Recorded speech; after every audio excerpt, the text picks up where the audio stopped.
All right, all right. Shalom, shalom, and shalom, Sister Deborah. Coming again this early morning. I have my coffee. Having to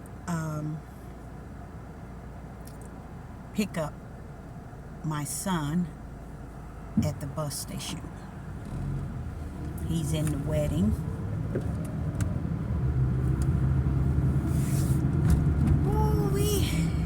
It seems like it's going to be a beautiful day.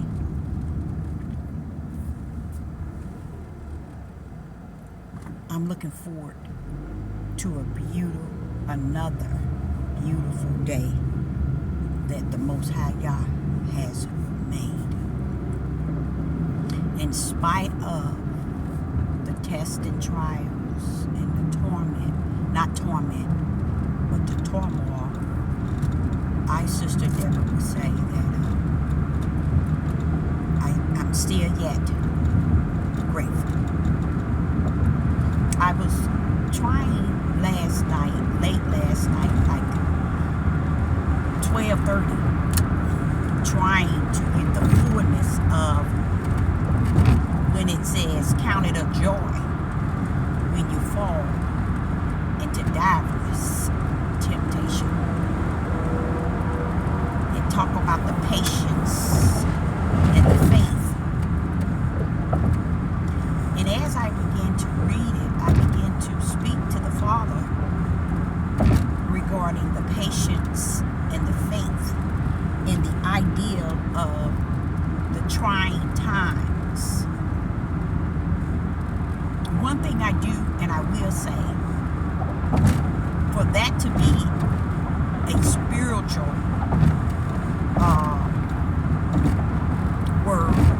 words to where it's speaking to the spiritual being, because I really couldn't see where you're going to find joy in the things that you're going through in your flesh. You know, it's a point where you're going through some things, and it's okay that you go through it. You know that the key to it is through it, and knowing that there's a side out of it. Okay, it's not something you get in and you don't come through. There is a side of it where you come out the other side. And me, myself, I can look at that and see it and think of it as the Most High Yah on the other end. When you're going through it, He's on the end where you come out. But I really was reading it, trying to bring it into a spiritual realm where it was talking about the patience and your faith and trying.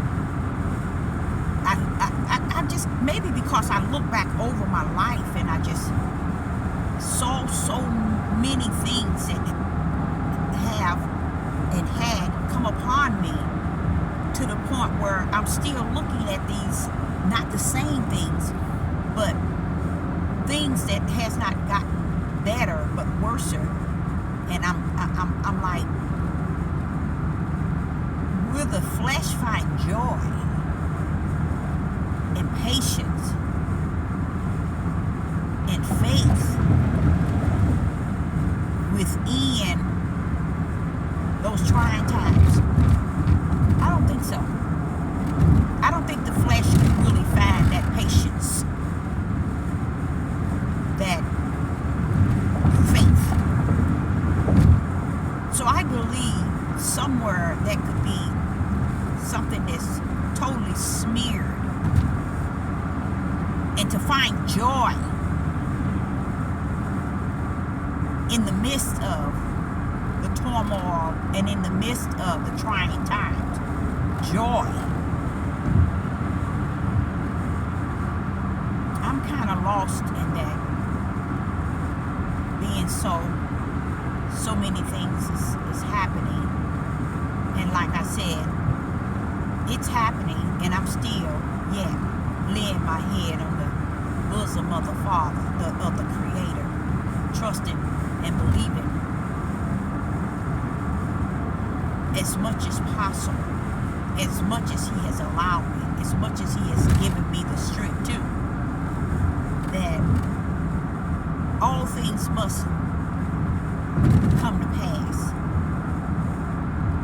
And it's things that you go through. It ain't things you get stuck in. But as I was going over that verse around about 12:30 a.m. in the morning, I was trying to find comfort in so many things happening yesterday that I was trying to find the comfort within. And maybe the days that is approaching, the days that are approaching would bring upon an answer to many unsettled questions. I got into my car yesterday, van, and was at the QT, and I was pumping gas. But guess what? The gas was coming out of the bottle.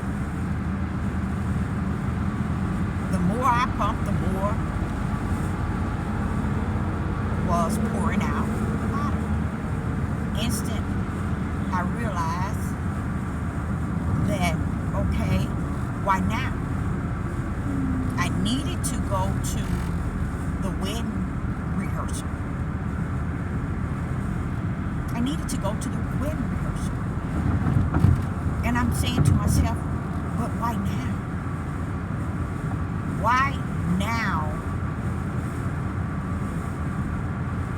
are these things happening? It's just so many things, you guys, happening, to where my question was still, why is all of this, and what is the purpose, and what is the,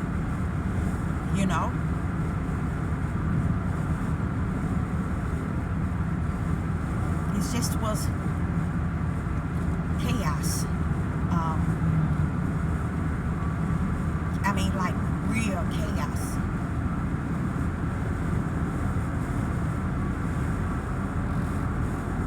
I get home,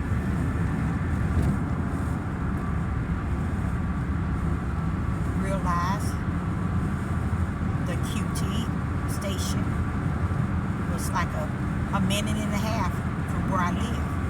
So I started up the van and said, okay, let me just get it and park it on the parking lot where I live. And there it sit, and the gas just still continuing to pour out. What was in there was just pouring out right on the parking lot. Is it the car being the issue? No. The car was the oldest car probably in the state of Missouri. The raggediest car in the state of Missouri. The car had so many issues to where my mechanic said, don't invest in any more parts to this car. And I told him, you don't have to worry about that. I won't. So I will be calling Pick and Pour to come tow it away. But my thing was, why now? I think of where things are at in this living, and how it's one issue after another. And it's issues that not just tamper with the spirit, it tampers with the mind of the flesh.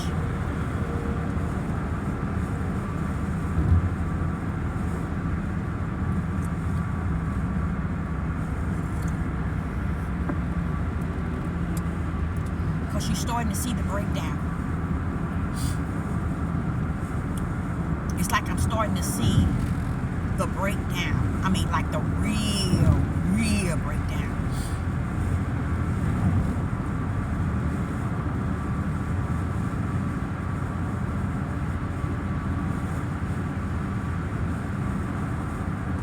I want to also talk about the young man, Charlie Kirk. I think that's his name, who was assassinated a few days ago. I dealt with knowing truth in that issue. 12:30 a.m.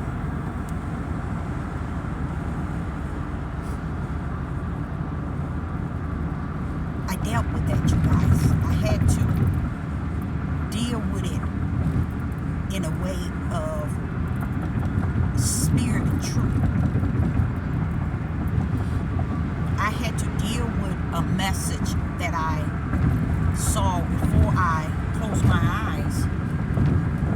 I think I went to bed like at 8:30, 9 o'clock p.m. yesterday, because I was having these horrible chest pains.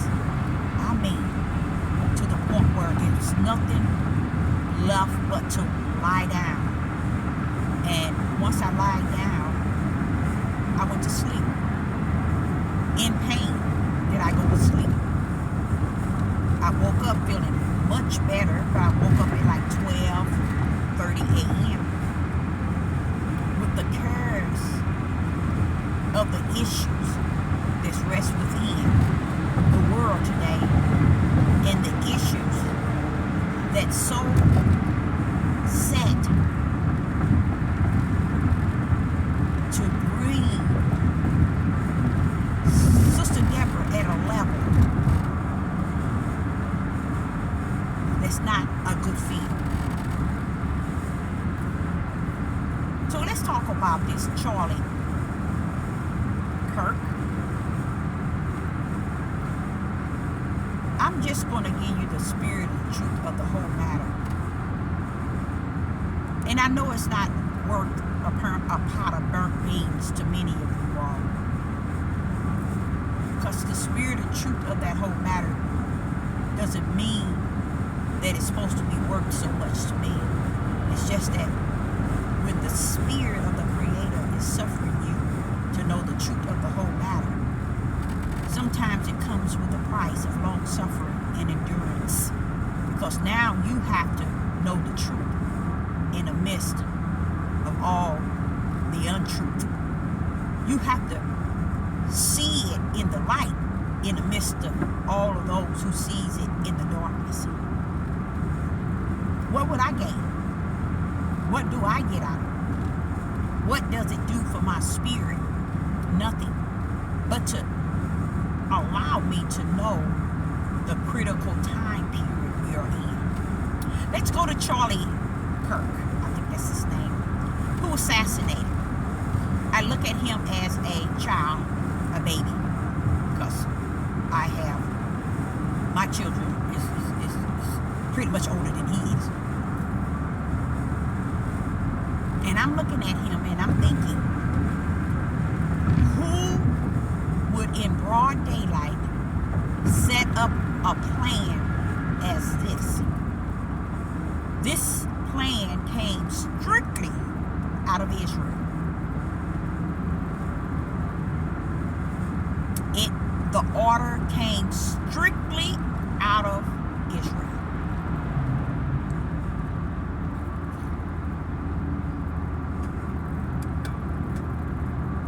And it came with something. It came with power. The power rests in the message, in the whole overall, which many people couldn't see it, but I'm going to break it down. The power I saw was the power of the weapon itself that took that young man's life.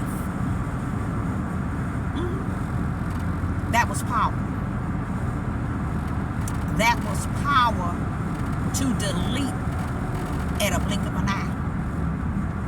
Oh yeah. That was the type of power that says, say something if you want to. It was the power of warning. 99.20 billion wouldn't even know it. It's the same power came with the assassination of Kennedy. Same power. It was a message such of warning to obey and continue to support them and make sure that their way is clear to do as they please. So it was a warning to everyone in the United States who bring words that threatens who Israel is, was, and what they're doing. The assassination of this young man was a warning to the world. And when I say to the world, it was a warning to the world, because it first had to hit the United States of America first. And it did. It did. It's sending a message to government, to president, to senators, to Candace, and all others that has issues that's being spoken toward Israel. This is the assassination of Israel. Israel handprints are all over this warning. It rests in the power of how this young man was assassinated. Very successful to the core, in the eyes of every human being. You could have took him out anytime. You could have took him out at home, sleep. You could have took him out at any time. But it wasn't about taking him out. It was about sending a message of warning.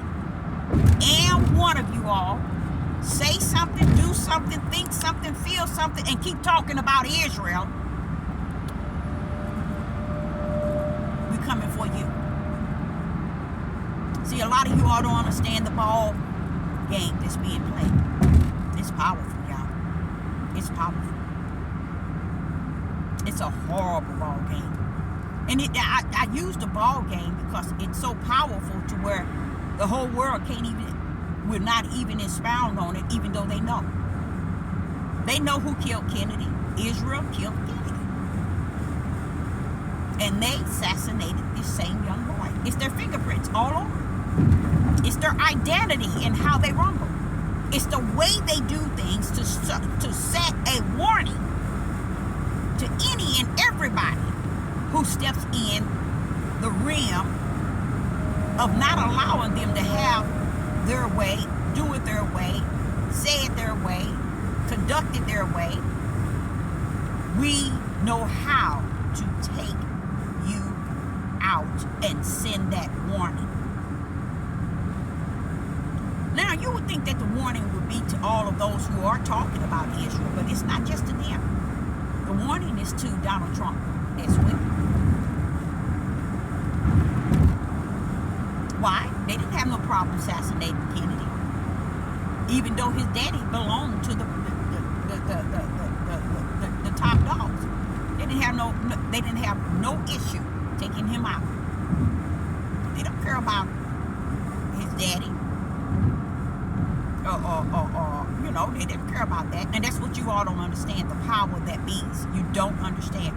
And I want to say this too. I heard a lady while I was trying to lie down and go to sleep. I heard this lady was talking about, she was, let me see if I'm getting off on the right. Yeah, I am. She was talking about she have gotten off of YouTube and been gone a long time, but she had to come back. And she's a doctor. She got a doctorate degree, and she was talking about she had to come back this time because she wanted to discuss and wanted to get on the topic about a young lady that I think her boyfriend and his new girlfriend was at the school where she dropped. I think I'm going the wrong way. I might not. I think I am. She dropped her son off, and when she dropped her son off, yeah, I think I'm going the wrong way. I'm a U-turn. Oh, look at this person behind me. I hate when they do that. They be so on you.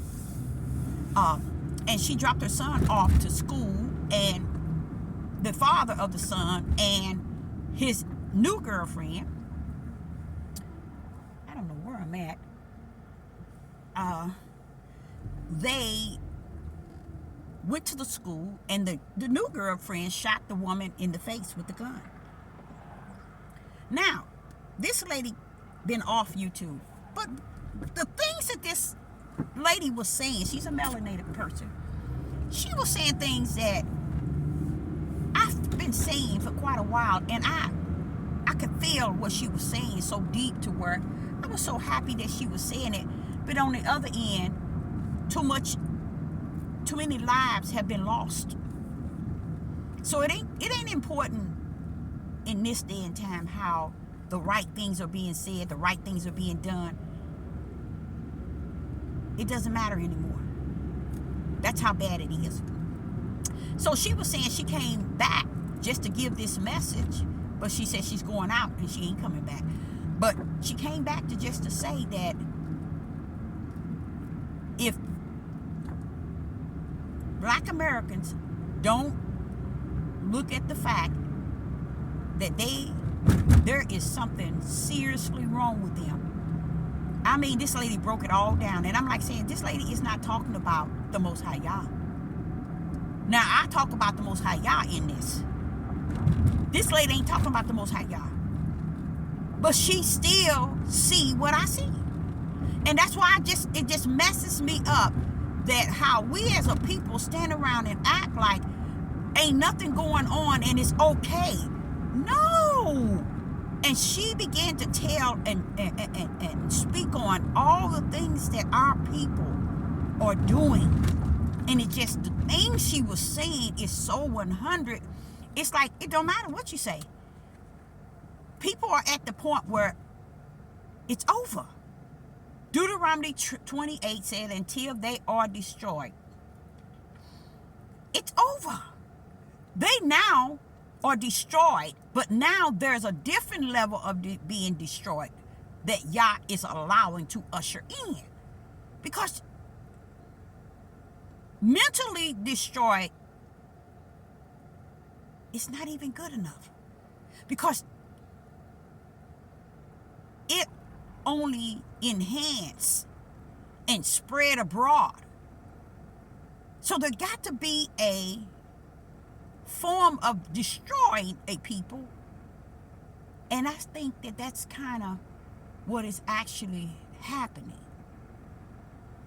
Because when you are living as if you don't see anything that's going on and nothing is really affecting you in a way of speaking on what's right and what's just and what's upright, and it, like she said, but y'all speak on everything else, but you don't speak on all the unjust that the black men are doing, the black women are doing. I mean, she was covering it big time, and it's just done something to me. But I fell asleep. I listened to her whole video, and then I just fell asleep. I think about how all this stuff is so 100, and it's nothing left in this country or in this world. It's worth standing around trying to fight to make sure you continue to live in this world. Just as I was telling the individual, don't be trying to stay in this old world. It's nothing here to look forward to but heartache, troubles, and sadness, and evil and wickedness. You don't go out taking your life or taking other people's lives. You go out still speaking spirit and truth and the light, the power that rests therein. But to me, that Deuteronomy 28, when I was speaking about that back in 2020, all the way up into 24, I spoke on that Deuteronomy 28 until they are destroyed. And it is so fulfilled in this day and time to the point now I'm out of being destroyed mental. It got to be a higher level of being destroyed that the Father is speaking of. It got to be. It must be. It need be. Because it can't just be the basic mental. It got to be something beyond that, because the mental is causing all of them to be mentally destroyed. And what they're doing with being mentally is acting on deadly destruction in all shape and forms, all type of deadly actions